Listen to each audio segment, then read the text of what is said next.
Senator Lankford, and I'm going to turn the gavel over to Senator Ossoff. Thank you. Senator Mayorkas, thank you again for being here. We've obviously got lots of questions. There's lots of issues that are still out there. I want to be able to drill down on a few others. Last time that you and I were speaking in this public setting before, I'd asked you about, do we have a knowledge of the criminal record of individuals from the country that they're coming from? We know if they're on our terror watch list, obviously we're aware of that, but of hundreds of thousands of people that we know nothing about. I asked you the question about, do we have access to the criminal history of individuals that are released on parole, released on notice to appear, notice to report, all the different methods of releasing individuals into the country while we're awaiting a hearing? Do we know the criminal history of the country they're coming from? At that time, you said you did not know at that point. I've not received an answer back yet. Do we know at this point if we have the criminal history from their home country before we're releasing them into our country? Senator, what we are doing, and I apologize if I failed to circle back with you, what we are doing is seeking to have additional countries engage in our biometric data sharing program so that, in fact, the records of individuals are shared between the countries involved in the agreement. So we're very focused on that. The concern that you expressed is one that we have indeed followed up on, and I look forward to speaking with you further about Obviously, we have hundreds of thousands, up to millions of people that are currently in the country awaiting a hearing that are traveling at will around the country right now that we don't know the criminal history of those individuals. And it's one of the threats that we do face currently, that we may very well have individuals with extensive criminal histories in their home country because people are coming from all over the world. And we just don't know who they are and don't have a process because we're not detaining those. We have about, best guess here, about 600,000 migrants who've yet to receive a notice to appear. Does that number sound correct to you? I'm not going to hold you to an exact number, but the best that we're trying to do the records on, that they've gone through the alternative to detention, that a parole plus the alternative to detention, a court said that's not a legal process to be able to go, but we think there's about 600,000 that have not received a notice to appear. Is that correct?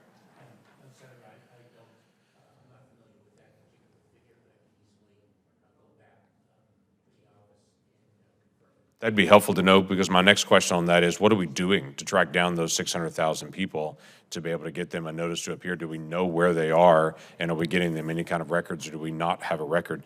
We also heard that once the parole plus alternatives to detention was put out there, that was announced, that you had announced that in one of our other hearings a year ago. But it's now our understanding that that program is only in place for about 90 days per individual, that after 90 days, they no longer have the alternative to detention tracking on them anymore. Is that correct, that they have alternative to detention when they're released at the border, but that stays in place for 3 months, and then they don't have any kind of tracking method on them after that? Senator, it is my understanding that it depends on the profile of the individual for the reasons that you expressed. And if, in fact, one type of alternative to detention is no longer continued, we can, in fact, impose an alternative to that. For example, sometimes we can move from an ankle bracelet, which is one form of alternative to detention, to a smartphone that actually doesn't allow people to make calls, but only to receive a message from Immigration and Customs Enforcement as a tracking device. Two, that's a second type of alternative to detention.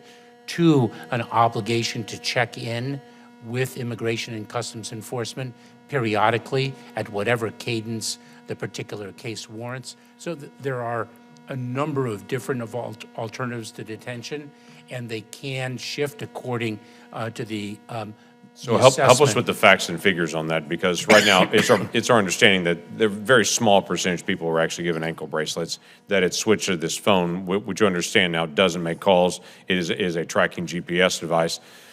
It's our understanding that those individuals that got that phone now after 90 days are turning that in, or they're not doing that, doing check-in. What we're trying to figure out is how many people are actually checking in, that we actually know where they are, and we're having a very difficult time getting that number.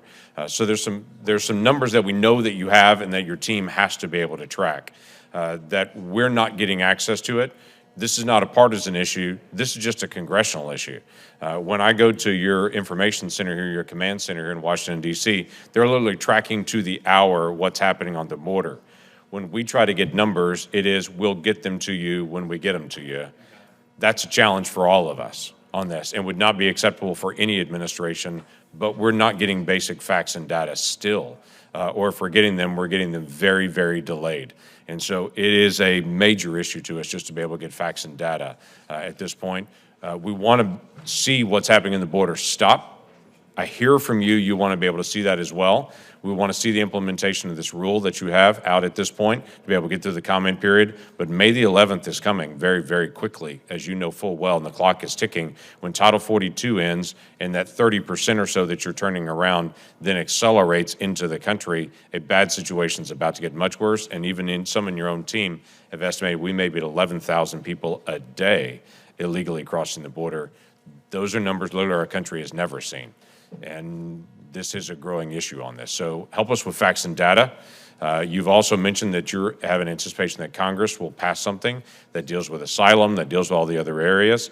I would encourage you and your team to also make proposals on that and say, these are the things that we need to be able to secure the border. We're working on what we need and what we believe will actually work as well, but we've received very little back from your team to say this is what we need to be able to make sure that we can actually secure things. We're doing things administratively. This is what we need legislatively. Does that make sense? Yes, it does. Senator, I look forward very much to working with you and presenting proposals to fix our immigration system, to build on the proposal that the President sent to Congress on his very first day in office. Well, that proposal was universally not accepted because it actually opened the border up more. So if that's the proposal we're talking about, we're in trouble. Now, 2 years later, the regulatory piece that you're trying to put in place right now with the comment period is very different than what the president proposed on his first day of office, as you know well. If this is about the regulatory piece that you're proposing and going through the rulemaking process now, we want to talk about how we can actually fix that to be able to make sure we close the loopholes that we actually secure the border. Thank you.